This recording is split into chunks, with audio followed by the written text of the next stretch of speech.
from Missing Persons of America. I was contacted by a family that asked me, after they watched that Randy Leach video I did last week, they asked me if I could do a video for their missing person. And I said, oh, sure, of course I will. So that's what I'm doing today. If you have someone that you would like me to do a video on, please go to Missing Persons of America on Facebook and IM me and we'll talk. And also, I had a lot of great response last week on the Randy Leach video, and I hope to keep giving you more and more, and probably more videos as I go along here instead of just like one a week. Maybe I can go punch it up to 2 or 3 a week. So make sure you subscribe and hit the bell so you'll know when I'm putting those videos up, because I'm not quite down to a schedule exactly what I'm going to do, but I am going to be doing more. And we're like halfway there to 1,000. My goal is to get to 1,000. So I thank you guys so much for getting me halfway there. And hopefully we can get the rest of the way and I can get to an even 1,000, which helps me get on the news feed so that more people can see about these missing people. So that's it. Let me get down to it and I'll see you guys in a minute. Bye.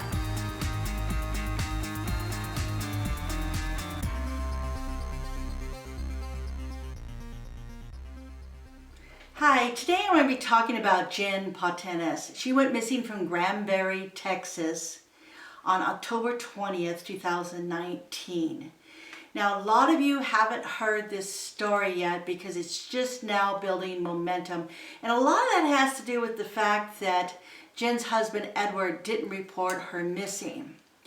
The reason he didn't report her missing is because he feels that she left him for another man. Now, the family didn't even know any of this was going on or that Jenn was not there until Jenn's employer, Life Care EMS, contacted and said, where's Jenn? And then they realized where is she? She hasn't reported for work. She's been working there for over a year and she's never missed any time. She was always there. So now all of a sudden she's not there.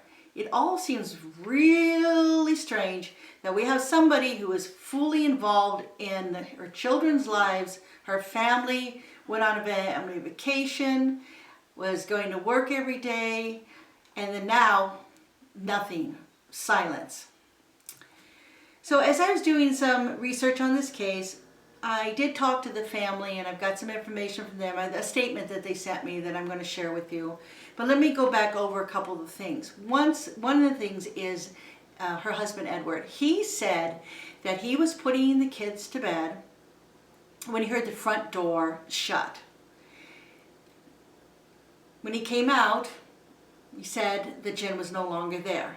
The car had not been taken, her cell phone had not been taken, and she was gone, just like that. So we kind of wonder, or I kind of wonder, if maybe there's 2 ways to look at this. Was there a discussion before this about her leaving? Did they have a fight? Did she say, well, I just can't take it anymore, I'm leaving? Well, you know, why would he come to the conclusion that she left him for another man unless something was going on before this? Because most husbands, they're getting along with their spouse and everything, and then they disappear and they're going, oh, what happened to them? Did they have an accident on the side of the road? Was it foul play? We got to find him, search for him. And from what I've been told by the family, Edward has not been searching for her at all. He just plain thinks that she started a new life with somebody else and left her kids behind for him to take care of. Okay? Then the following day, the next day, Edward also posted that while he was taking the kids to school and he stopped at the grocery store, when he got back, he realized that Jenn had been there and she had taken some clothes and some luggage out of their house. So now he's even more convinced that she left him. I don't know.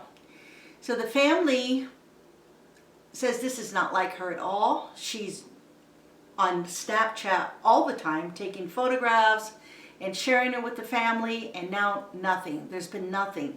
They cannot understand why she would be communicating with them all the time, and then now she's not doing it at all. Well, sure, she might be mad at her husband, maybe she did leave her husband. We don't, let's go that side. Let's figure that out for a second. Say, okay, let's assume she left her husband. She was mad, she left him.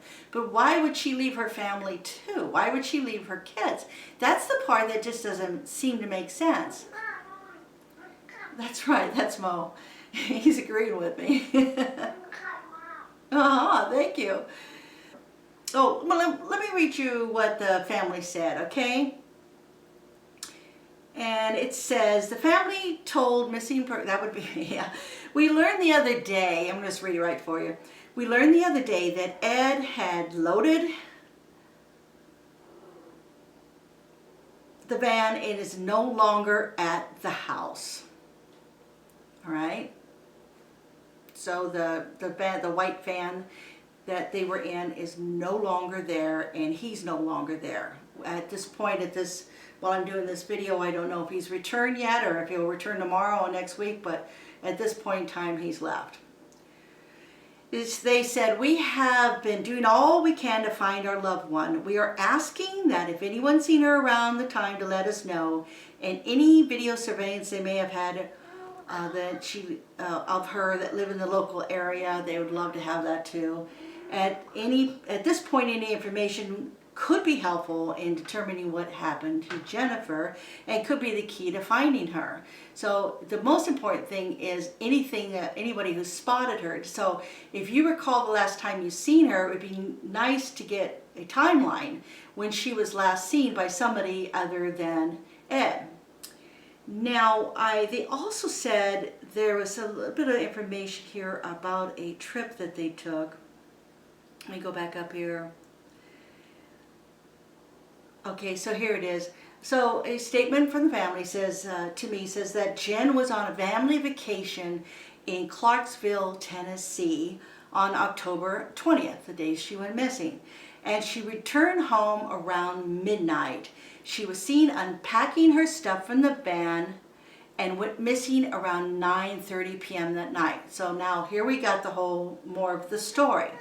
So they came back from Tennessee and parked the car. They went into the house and she was unloading. There's nothing here that says that Ed was unloading the car. It says she was unloading the car. I don't know. He could have been unloading the car too. They could have been taking turns, or maybe he was watching, maybe he was putting the kids to bed at that time. I don't know, getting them ready. All right, and the family says that since then we have received no updates, and it's like she vanished out of thin air. We as her family know Jenn, and she loved her children more than anything and would never leave her kids like this, let alone lose contact with family. And that's what I was saying earlier. It's one thing to be mad at your husband, it's another to leave your family behind. So I'm wondering about this, her husband assuming that she went off to start a new life. I don't know. What happened on that? Did they get in an argument on the trip? Were they fighting on the whole way back? And they got in such a terrible fight that was... She says, well, I'm just going to pack up my stuff and leave. But it's still, we're back to this whole thing. And a lot of times couples will separate for a little bit. So I can see why the family thought maybe she went to Florida. But then why didn't she take the van? And why didn't she take her kids? I mean, this is a little, doesn't make any sense, this whole story. All right, so if you know anything, I'm going to I also wanted to tell you that Daisy, the other sister of Jenn,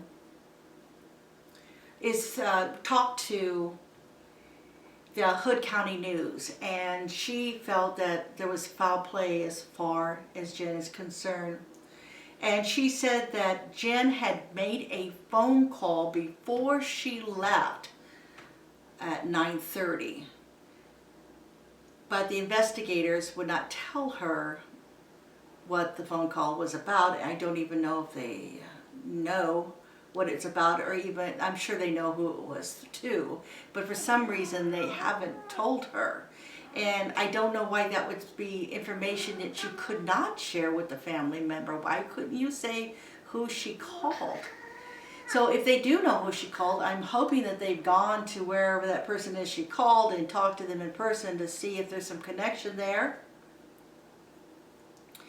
And Daisy also said that because Edward was not searching for Jenn and she felt the Hood County Sheriff's Department was not doing enough, she reached out to the Texas Ranger, and they have said that they're going to take a look at the case. So I think that would be very helpful. So I think that about does it. There was a lot of social media opinions out there, lots of things from social media being talking about this case. A lot of them were very critical of Ed, and they're also very critical of the Sheriff Department. Now, Sheriff Roger Deeds, he responded in a press release regarding what people were saying, and he said that they were doing everything they could to look for Jenn, and they have also reached out to the Texas Rangers to assist in helping them. And for many of you that have missing family members here in Texas, you know that to get the Texas Rangers on your missing case is a tough thing to get. You may request it, but doesn't mean that they're going to follow through. And you may request it, and the Sheriff Department may deny that request and not want the Texas Rangers involved. So that happens quite a bit. So to have them involved is a great thing, but to have them involved is kind of a worrisome thing too, because maybe they might know something that they're not able to say. They will keep a lot of the information to themselves, and there goes, there, that was Cat. They may keep a lot of information to themselves, and they don't share it a lot like the Sheriff Department will share things, but Texas Rangers are very close knots. So we may not hear much more about this case now that they're involved unless they shift it back to the Sheriff Department. So that is about it. Now, you can go to Missing Persons of America website, and I will have this posted up there. And then I will also have a link to Jenn's Facebook page. And I think that Mo has something he wants to say. Yes? He says he wants to get out of here. Okay. I think he might be a little hungry. He's been pretty pesty.